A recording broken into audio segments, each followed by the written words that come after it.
Well, hello everyone, it's me Mary, or Hawk if you'd like to call me that based off my username. Welcome back to another video. Today I want to talk about where I've been, what's going on in my life. I mean, it's been almost a month since I last posted on here video-wise, and I figured I should come and give you all an update. Yeah, life happened. Life really did happen. Not necessarily for the better either. So where do we start? Let's start about the thing that caused me to take a break in the first place. That being, on March 10th, 2025, I was taken off of 15 milligrams of mirtazapine and 5 milligrams of Abilify. Cold turkey, might I add. I was just surprised too, but I was like, okay, if that's what my psychiatrist recommends, I'm just going to trust they know what they're doing because, they're a medical professional. I'm not. I'm gonna hope they know what they're doing here. And at first, like the first week, I didn't really feel anything, but yeah, after that, the withdrawals are, well, maybe not as rough as say when I had to go off of 30 milligrams of Lexapro, which is a whole nother story. I mean, that was bad. This wasn't on that level, but it wasn't exactly pleasant. I mean, lots of mood swings, yes. Lots of irritability, confusion, also fatigue. My blood sugar trying to stabilize because unfortunately the combination of those meds with my family history in addition doesn't really go well together. And on top of that, I figured I'd let you guys know in case any of you are on mirtazapine or looking to discontinue or come off of it. Be aware that histamine rebound is no joke. Yeah, mirtazapine also lowers your histamine levels in response. It's technically an antihistamine, and in addition to being I believe it's called tetracyclic antidepressant. Feel free to correct me in the comments, but last I recall, if I recall correctly, it was tetracyclic, not tricyclic, but tetracyclic antidepressant. Sleep aid also, but it does lower your histamine response, and I've taken it for over 8 years at that point. So yeah, my body had to adjust to its histamine levels being higher than what it was used to, albeit not technically high because it was just what I would have had most likely pre-taking mirtazapine in the first place, like the levels I would have had around there. But because I spent so many years with the mirtazapine in my system, my body adjusted to that being my baseline. So, yeah, I had to readjust to what it was like before, and I felt itchier than a dog with a really bad case of fleas. As basically what it felt like. Everything itched. My eyebrow hairs, individual hair follicles all over my scalp. It was rough. Like really, really rough. I definitely I recommend looking into things like fexofenadine or like a non-drowsy antihistamine because you are going to need it most likely if you are in the same boat that I was. It is rough. Also, CBD lotion if it's available to you. Beautiful. Beautiful. It helps. So what else happened?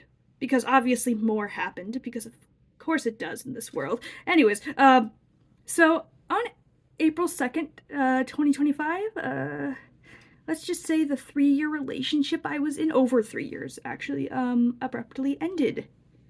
I was broken up with by my ex. I was blindsided also. It feels weird to tell people on the internet because it kind of feels like I'm airing out dirty laundry that, I'm not going to tell you too much, but let's just say, yeah, I'm adjusting. I wasn't expecting it. I mean, it was really rough at first. I felt like I was going through the stages of grief, like multiple of them, multiple times a day. Really, really rough. I mean, the physical, like stress response of it all, like on top of withdrawing from meds. I mean, it really wasn't fun. I get this thing where the veins on my wrist, like going down, whenever I'm really stressed or like emotionally overloaded, those tend to throb and hurt. I mean, granted, I do have some blood conditions like factor V Leiden, but that's just something I experience when I'm really, really overwhelmed and breaking down or something like that, or experiencing grief. Which yeah, definitely. As you can imagine, really rough. Yeah, my wrists definitely hurt for like many, many days. It was not fun. What doesn't help is that, my ex we had plans for him to visit me on April 4th. The 2 days, after it's a lot. So yeah, especially being blindsided, broken up with over text unexpectedly. I mean, that's blindsided. Yeah, it's a lot. I'm still processing it, as you can tell, but yeah, it's rough, especially, he was supposed to visit 2 days later. He did not, but still figuring things out. And so, how does this relate to the rest of my channel besides, virtue of it being me, the person in charge of this channel who created this channel? Well, what am I gonna do? What are my next steps? I'm trying to figure that out. Right now, I will likely do a cord cutting in the near future. Cannot guarantee I will post that particular thing, just because it's a very private situation, but breakups suck. And, yeah. While I'm still processing it, I definitely feel like it's appropriate to do a cord cutting. It's definitely warranted here. Likewise, unfortunately, as a result of, medication withdrawals and also, being blindsided, broken up with, honestly, I have felt more disconnected than I would prefer from my craft, spirituality, self, intuition, creativity, all of that. Honestly, it's been rough. I haven't really felt like myself. I mean, the medication withdrawals alone really weren't fun for that or conducive for me feeling like myself, but the breakup on top really just threw me for another loop. And so, you know what my focus is going to be on, whether I post it here or not, I'm still figuring that part out, will be on rekindling the spark. Rekindling what gave me joy. What kept me going. I mean, granted, not with my ex.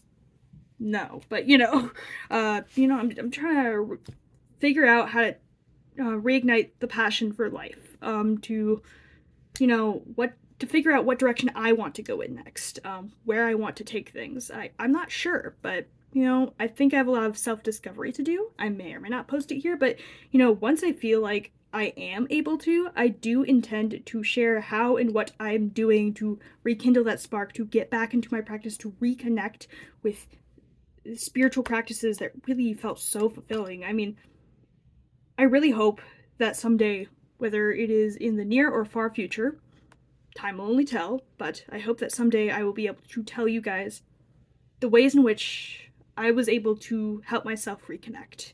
Especially because I hope that whatever I may say in the future, or may not, who knows, will help somebody who is or was in a similar situation to where I am currently as of uploading and recording this video. So, if you're dealing with a lot that makes you feel emotionally and spiritually kind of more disconnected than you expected even, know that you're not alone. And that, I think it's important that you remember that you have value, that who you are, remember who you are, it's okay to take things slowly, but also take care of yourself. And not just physically, not just emotionally, spiritually too. Take care of yourself. Take some time to yourself if you can. I mean, even if it's just in little moments, do what you can. You are worthy of that care. And if no one else is going to or willing to give it to you, you can at least give yourself that. So, or try to anyways, in the ways that you are able. So please remember, you are not alone. Anyways, I hope this video was, I guess, I don't know if entertaining is the right word, but hopefully inform some of you of what's going on, why I have been posting, and just know, I hope to get back to posting sometime soon. Again, I'm trying to reignite that spark, but thank you for watching. I'm signing out now. Have a wonderful day. Stay magical.